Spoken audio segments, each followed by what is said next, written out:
American farmers like Wendell Shawman backed the Trans-Pacific Partnership trade agreement during the 2016 presidential campaign. When trade works, the world wins. But one of President Trump's first moves after taking office was to withdraw the U.S. from the TPP, making good on a campaign promise. Anytime you back out on a trade deal, it's not a precedent I like to see set.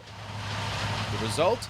A loss of new markets and price increases for U.S. farm products like corn and soybeans. We would have gained tremendous access to Japan's beef and pork markets through this agreement, and I think we were looking at between 10 and 35 cents a bushel on corn, the impact of TPP once it was signed and implemented. While that means a direct hit on Wendell Shawman's pocketbook, he is not disappointed.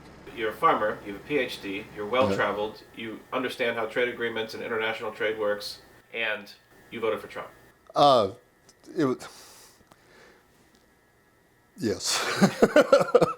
Shawman says his support for Trump went beyond profits. We're conservative people. We think government's too big. We've got too many regulations. We can only see more of them coming from Hillary. We could see a more liberal Supreme Court, which is already giving us trouble. A lot of rules and regulations that we fight end up going to the Supreme Court. Not far from Shawman's farm is the former site of the Maytag appliance factory. George Carney worked there for more than 2 decades until the factory moved to Mexico and his job disappeared. Carney blames the North American Free Trade Agreement, also known as NAFTA. He struggled to find steady work since and was strongly opposed to the TPP. Just the bad experience of the NAFTA left a bad taste in my mouth, so I was against it just because of being a trade agreement. But Trump's opposition to TPP was not enough to gain Carney's vote in November. He comes off like a babbling buffoon, but I think he's doing his job right. I like what he's doing.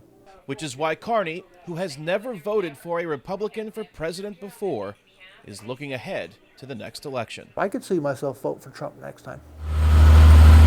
Although Wendell Shawman is on the opposite side of Trump regarding TPP, he too says he could vote for Trump again, depending on how he handles any changes to the NAFTA agreement and how he continues to conduct himself while president. Yeah, sometimes it's frustrating, sometimes it's embarrassing. Sometimes I literally said, why don't you just grow up? But he's the president, we're going to live with him for 4 years. We'll see where this ride goes. Kane, Farabaugh, VOA News, Galesburg, Illinois.